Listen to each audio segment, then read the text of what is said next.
an announcement to let you know that in about 5 minutes you will hear from the Army Rangers who fought in World War II. You'll hear the story of Pointe du Hoc, the famous battle depicted in the film The Longest Day. We have Lieutenant Leonard Lomell here, and he's one of the great heroes of D-Day. So in just a couple minutes you'll be able to hear from him. I highly recommend it. For another reason, you might have seen the film Saving Private Ryan. And the Captain Miller character, played by Tom Hanks, was inspired in part by the man you're about to hear from. So again, just a couple minutes, we're going to begin with the Army Rangers of World War II.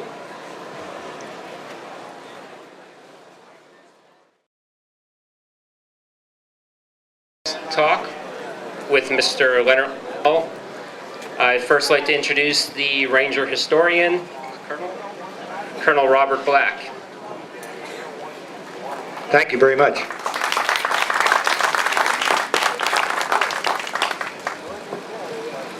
When I was a young boy, can you hear me? When I was a young boy in 1940, my mother took me to see a movie called Northwest Passage, starring Spencer Tracy, about the Ranger raid by Rogers Rangers. Can you hear me now? By Rogers Rangers on the Abenaki Indians. From that moment on, I was hooked on the Rangers. I was 15 years old when World War II ended, and I had followed the Ranger exploits throughout the war, and I cried because I had missed my war. Well, it wasn't too many years later that I found myself in a foxhole in Korea. I became one of America's first airborne Rangers and fought in Korea with the 8th Airborne Ranger Company, and then I fought again in Vietnam.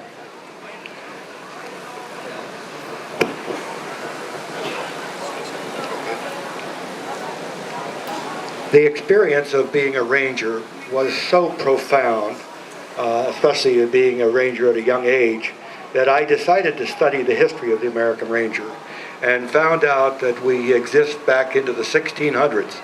In fact, we date from about 1633.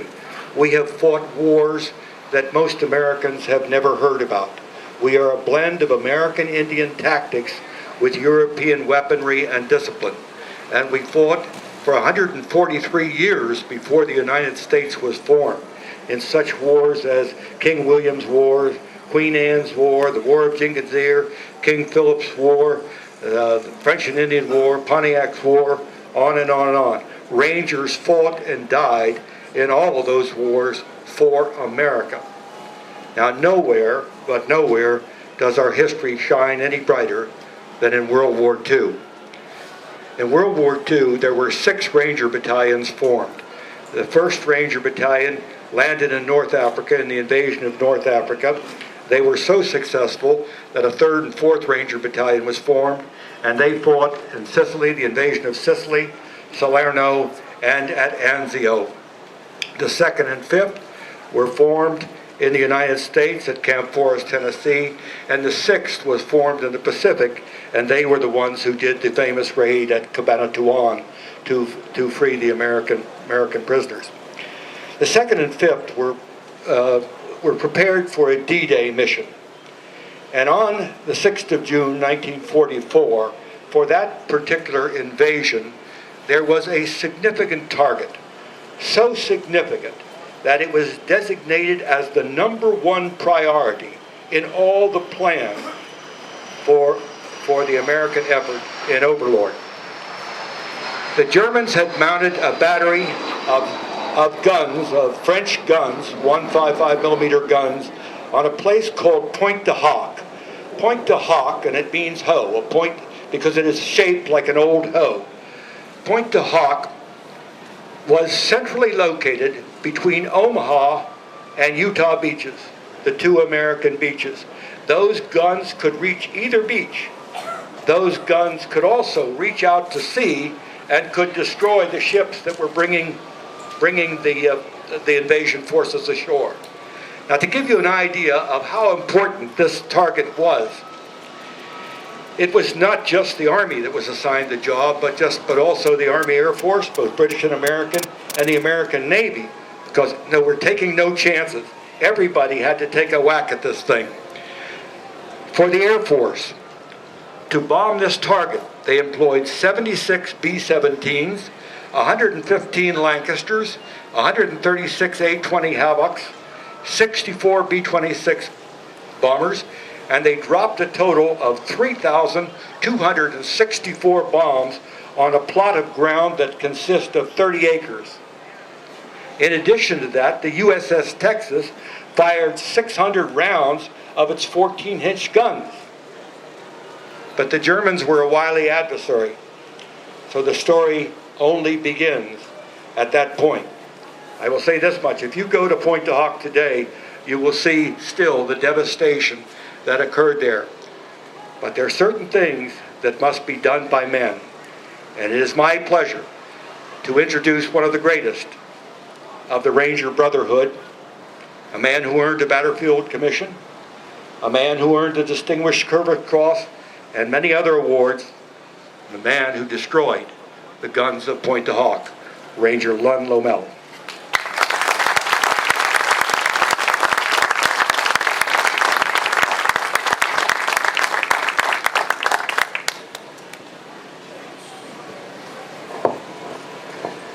And before Len begins his speech, I've been asked to make an announcement.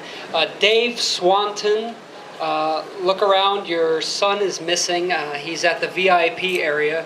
So Dave Swanton, I've been asked to announce that you should go to the VIP area or the pavilion over there to claim your son. Maybe we should send the Rangers out.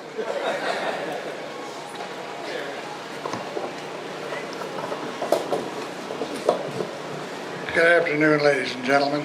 Can you hear me clearly? Because I have a way of fading out quick. I don't even recognize it. Well, let's see. This is the first I've known what I'm going to talk about, and it was a wonderful introduction by the Colonel, who incidentally wrote this latest book, The Battalion. It's on sale right over there, and you must get it. It's about my battalion, and being one of the guys, it's accurate and truthful and very educational. So this is your opportunity to go over to the Colonel and get one of those books. And by the way, they're autographed. Now, I wondered what I was going to do when I heard this morning, or part of it last night, of what I was supposed to talk about. So, for preparation, I brought along a written speech of mine that I gave in Washington. That is all inclusive of all the history and facts and figures you need to know, as well as background biographical information about me and the Rangers. And I get here, and they want me to shorten it as much as I can, and I will. And secondly, I go in the hospital when I go home today after tomorrow for cataract surgery to take the cataracts off my eyes because I can't read the speech in the first place. So that's the dilemma I'm confronted with. And I'm following those brothers, band of brothers from the 101st Airborne, and you heard about the 82nd Airborne being trained similarly to them, but you're talking about approximately 15,000 guys in each of their divisions. 15,000. There are only 500 Rangers in the battalion, and only 500 in the attack. Think of that, how outnumbered we were. In any event, on D-Day, Colonel told you succinctly as could be what it was all about, but we had to get in there and put those guns out of action, and no one knew where they were. I have the facts and figures here, but I'm afraid if I try to read it now with my eyes in the shape they're in, you'd get false figures. But so I'll take it off the top of my head as it happened, because I've never forgotten 1 minute of it, nor have any of my guys that still live, and certainly those that died with the memory of what happened. When D-Day arrived and our flotilla of thousands of ships with thousands of men were approaching the Atlantic Wall of Europe, where the Germans were entrenched, and learned our missions, we were going to land from the sea. It's true what Colonel said about the Air Force having dropped a lot of bombs in the Navy, etc. But I will tell you this, and you can quote me and I'll prove it. Historians say all of that firepower that was used D-Day to soften up Pointe du Hoc for us to take it, they missed their targets by 3 miles. Now, I'm not saying this. The historians say this. So it was no help to us. Now, you may think, well, that's a hell of a way for him to be talking. Well, I'm talking that way because my guys had to do it. We had to go up there and do it, and we were relying on it to be done right. But lots of things happen. Mistakes are made, and a lot of people suffer. That was our first suffering. One, they missed their targets, so they said. And, of course, there were no shell craters on the beach to protect the boys landing on Omaha Beach, where they could hide in shell craters in their advance on the beach, so they didn't have that to help them. We didn't have it. We had to come ashore and climb 100-foot straight up cliffs, straight up, hand over hand. I was the first man wounded of my Rangers, and I'm a leader, a platoon leader, a lieutenant, not then a lieutenant. I was a sergeant, first sergeant of D Company. And I was the first one shot. But fortunately, it just went through my fleshy, what fat I had, and I didn't have many ounces of fat at all, as you can well imagine. Me at 1944, I was skinny. In fact, I never saw a 200-pound man until I got in the Army. That's following the Depression, you know. I came up in the 30s, and I graduated from high school in 37. So we didn't have any big guys. But anyway, we landed and ran through the firepower that the Germans had atop those cliffs. We had run for 3 miles. The gauntlet of fire from the Germans off the cliff tops as they were trying to shoot us in our landing craft. We were landed by the British. Now, unfortunately, the British made a mistake, a navigational error, and tried to land us at the wrong point, Dela Perse, which is another point near Pointe du Hoc. That delayed us for 40 to 60 minutes. Now, there's only 25 men on my boat. There's only 68 men in the company. And we were assigned this mission along with all the other Rangers, and there were 225 Rangers assigned this special mission of getting the guns at Pointe du Hoc. We landed late, and we came ashore, and where we landed, you couldn't see how deep it was, but the ramp went down. I stepped out of the ramp, just having been shot before getting on the boat, and went out of sight over my head in water. You cannot see those shell craters underwater. So my guys pull me out. I'm laden with all the company gear and maps and other things that a first sergeant has with him on an assault. And we go running like the dickens to the base of the cliffs to the ropes. Now, how did we get ropes up those 100-foot cliffs? We had rockets on pipes with the ropes in the rope boxes. We just push a button, zoom. These ropes go they're about an inch round, go up over 150 feet over the top of the cliff with a grappling hook on that end. That falls to earth, runs into the ground, and we're down the bottom of the 100-foot cliff pulling on it. That jerks it in, and that makes it stationary, and you cannot pull it out. But that gives us something to climb up the cliffs with to get to the top.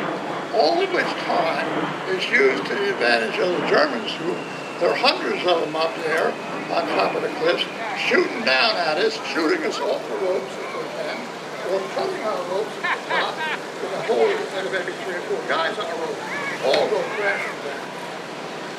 So you can well imagine in our efforts to capture Pointe du Hoc, there were an awful lot of injuries, casualties, and wounds and deaths. And we had the highest casualty rate on D-Day at Pointe du Hoc. But lucky ones, like myself, notwithstanding things that happened, who were injured, got to the top.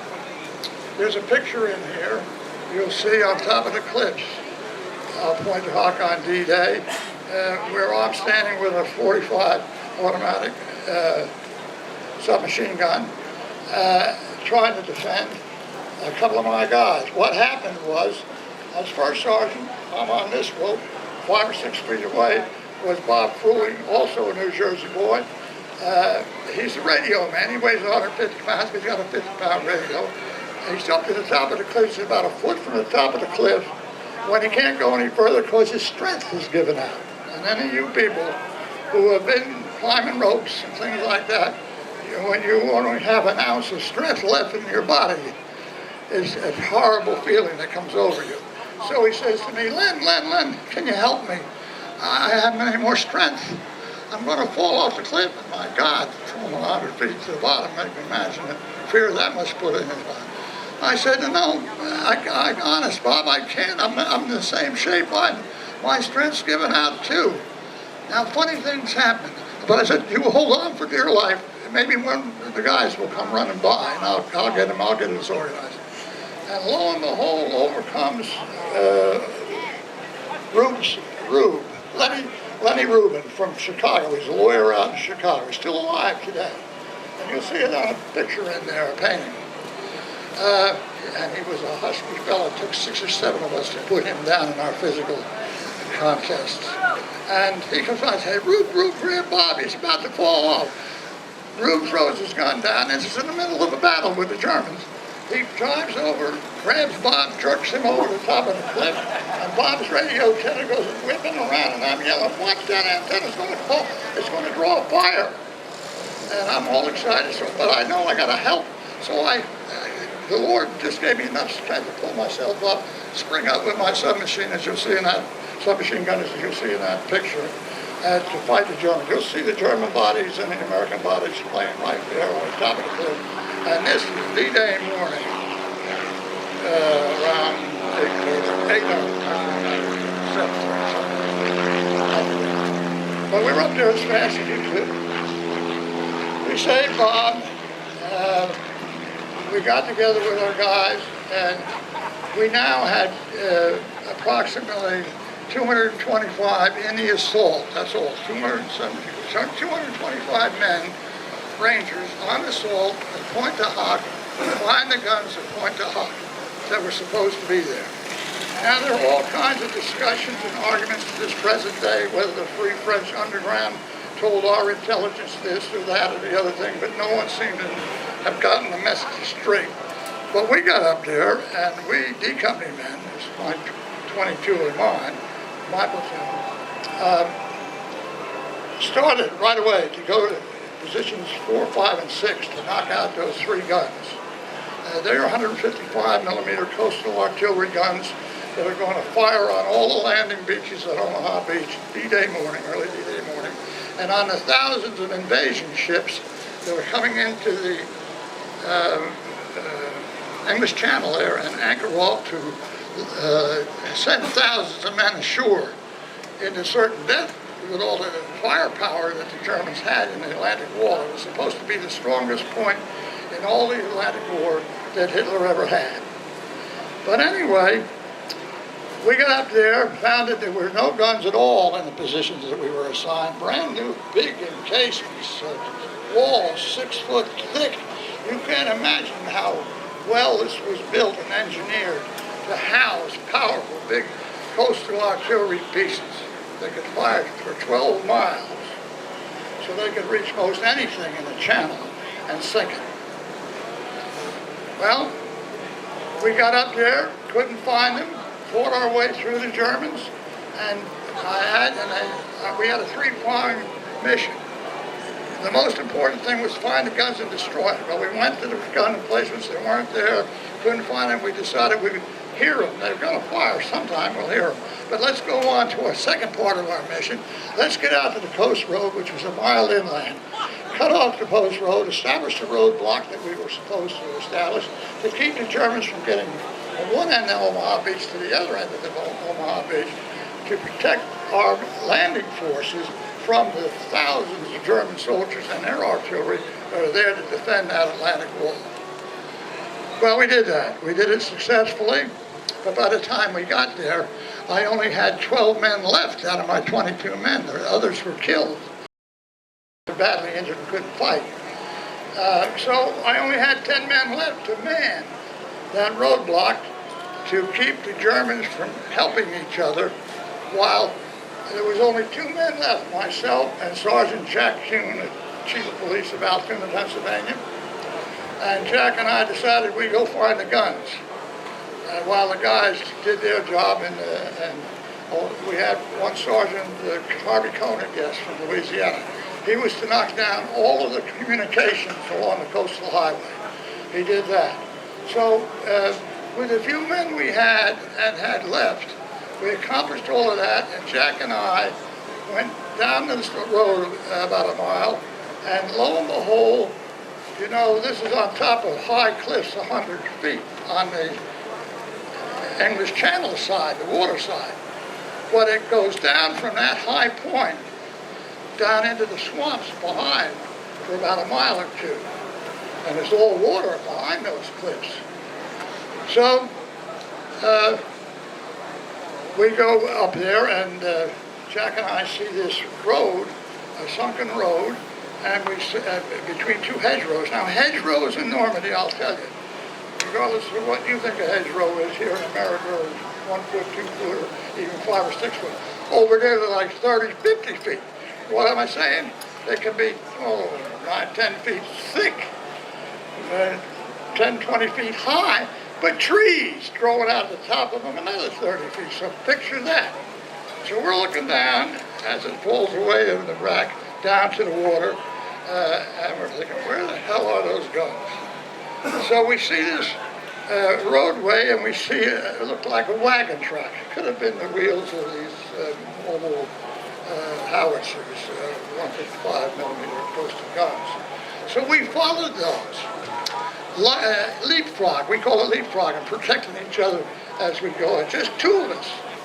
And we go about, maybe a mile, less than a mile. And it was my turn to go forward to go to the next hedgerow to see if the guns there were camouflaged. And as my turn came, I ran up there, I looked over, and there they were. In this apple orchard, sunken apple orchard, covered with camouflage and everything like that, all at the ready with their barrels aimed right at our fleet, right at where our troops were and everything, and their ammunition all racked up beautifully, ready to go. There was about 75 or so over in the field, not more than 50, 60, 75 yards away, which we assumed were their firepower boys, the guys who were going to operate their weapons, and they were meeting there. This is early in the morning. Don't forget, we've landed, and this is now about 8 o'clock in the morning. And we were very lucky to have found them. And they were busy doing whatever they were doing, getting organized. There's Jack and I alone. Jack's got me in there, and he's guarding me. He's up on top of one of those high hedgerows. And I did not find this out until a couple of years ago, with 1 clip of ammunition. He did not realize he had used much of it in the flight from the beach to a mile inland, and I didn't pay attention to, and I had a submachine gun anyway. He has a rifle, and it's not the same ammunition, but he didn't realize it, I didn't realize it, that my guard that was protecting me had 1 clip. What's that? 10, 12, I don't know, I've forgotten. Number of bullets. But anyway, while they were talking, I said, Jack, you cover me from the top of that hedgerow. Anybody even looks in my direction, pinwheel them, kill them right on the spot, because I'm going to take them out. And so I ran into the gun positions, 155 millimeter howitzers. And when it's like a beer can. When you pull that beer can open and the air hits the ingredients, it comes out like liquid fire. Not that you can see, but it flowed over to the gears in the traversing mechanism and the elevation mechanism. And as the air cools off, it turns into a well and freezes everything together. You can't put the gun up or down, sideways or left. So that put those 2 out of action. And whatever else we could do to destroy further things we saw in their positions that would make their success unavailable to them, we did. I wrapped my field jacket around the base of my stock of my submachine gun and battered the sights of the 5 so they couldn't use the sights. Even if they could get the shells working, and they couldn't do that. So we, in that quick action of good fortune, pure luck, found them and destroyed them with the weather. And then we had to do it all, you know, because the lives of thousands of men and villagers depended on getting rid of these guns. Jack and I decided to run back to our roadblock, where we knew we had 10 guys, if they were still alive, that had plenty of ammunition and incendiary grenades and things that we would need. And fortunately, they were very successful. They never did get licked.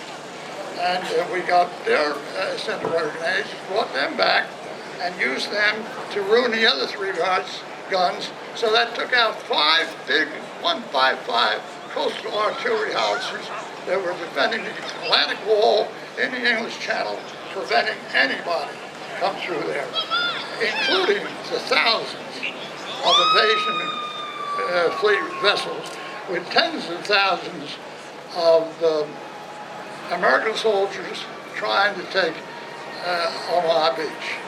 And fortunately, it was lucky. You have to be lucky in combat to even survive it. But all I can say, we don't claim to be any special combat guys. We were well trained, we were intelligent, and they don't come any better trained than Rangers.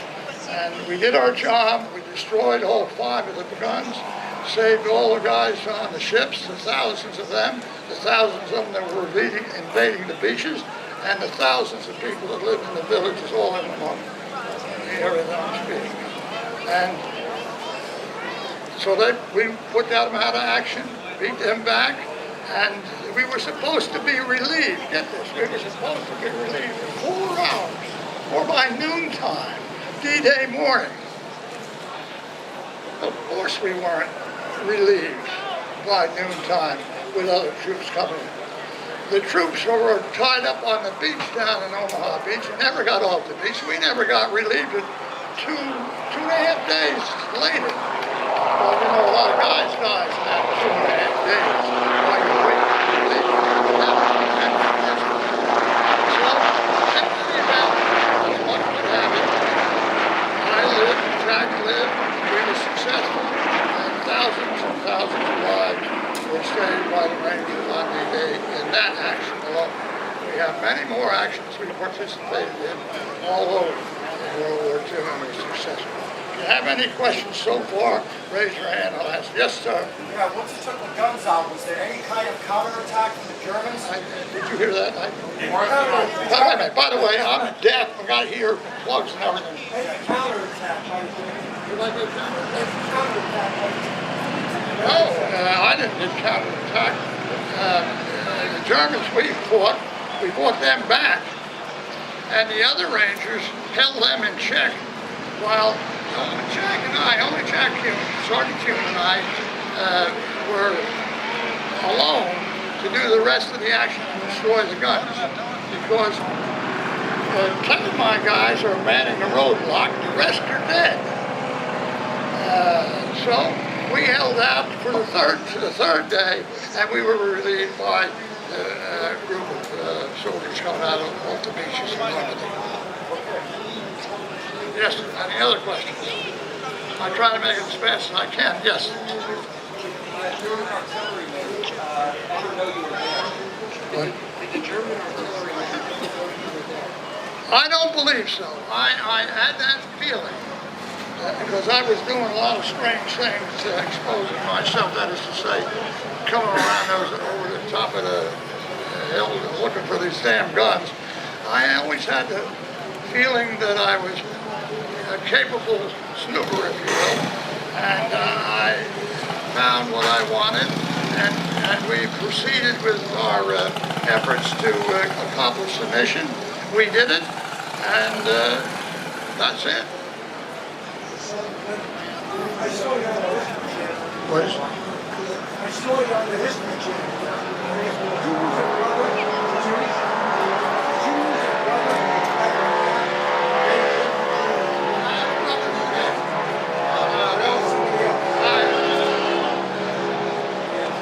the question was, did I have a brother in the invasion? No, I had a brother. I come from a big family, but I was the only one in World War II.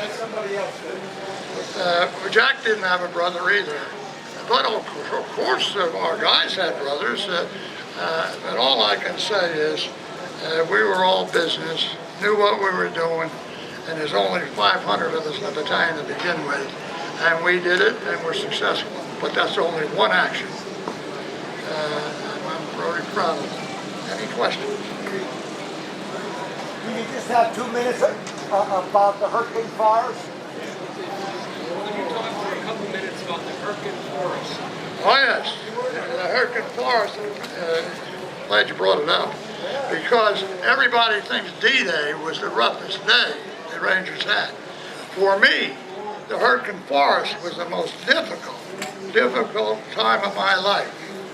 And yes, we were called at the last minute to come up. We were in the Hurricane Forest for various battles, but this great big one involving Hill 400 that you remind me of was so important. We were called up there on short notice. We went up there to, I forget the name of that town at the moment, but it isn't important anyway. There was only 500 of us to take the town where the Hill 400 was outside of. And the reason for that, they had closed off the Roar Valley that prevented General Patton from coming through from, he was bogged down in Metz. He ran out of gas. Remember, General Patton broke out at the Battle of Normandy and is coming across through France and Luxembourg on his way to Germany. He would cross the Rhine and go to Berlin. But he got stopped because he ran out of gas. In the meantime, the Germans took advantage of this position and buoyed up their defenses so he couldn't get through the Roar Valley. That's why they sent for us, because the Hill 400 was holding up the advance through the Roar Valley, and they needed somebody to go in there and beat up those guys and get them out of the way so Patton's thousands of men could come through, get across the Rhine to end World War II right then. I forget the dates at the moment, but yes, that was the purpose of our taking Hill 400, and we had a hell of a lot of casualties, and we were successful. A lot of men did some miraculous things and bringing the bomb down to victory. Now you're talking, remember the cliffs were 100 feet high. The Hill 400 was 400 feet high, and it was wintertime, snow and ice. It was the most horrible time of my life. You couldn't dig in. The ground was frozen, full of roots from the trees on the hillside. But we did the best we could. The Rangers succeeded in taking the town, succeeded in taking Hill 400, and opened up the Ruhr Valley to allow General Patton to come through from Metz, to cross the Rhine, to get to Berlin. Any other questions? Okay.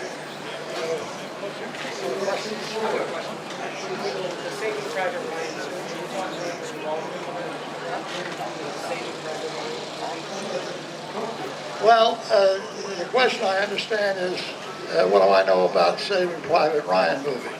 That movie was about my 2nd Ranger Battalion.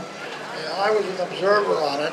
I didn't recognize anything from it, and I didn't miss a battle in World War II. I was wounded 3 times, but never bad enough to be put out of the outfit, so I was close to the action most of the time. When we had the review of it, when it was finished, those of us who was observers, the producer said, "Now, fellas, raise your hand if you have a suggestion." And I raised my hand and I said, "Well, it's kind of late to make a suggestion. You should have asked us this in the beginning. You know, we were 18, 19, 20 years of age. Your actors are 35 and 40 years of age, and it's discernible. You can see that. And the young people in the audience is going to see that. And you misunderstand things because, you know, we were young in those days. So I thought the film was good for what it represented, but it was off base with the age of the men in it. I did not recognize any of the action as legitimate battles we were in, and I was in most of them. And I certainly was in everything until 400. No, it was a good film for whatever purpose they had in mind. But historical, I don't think it was very historical. Any other questions? Well, I didn't want to take this long, but I did. I want to thank you and your fellow Rangers for your service in God's name. God bless. Thank you. Thank you.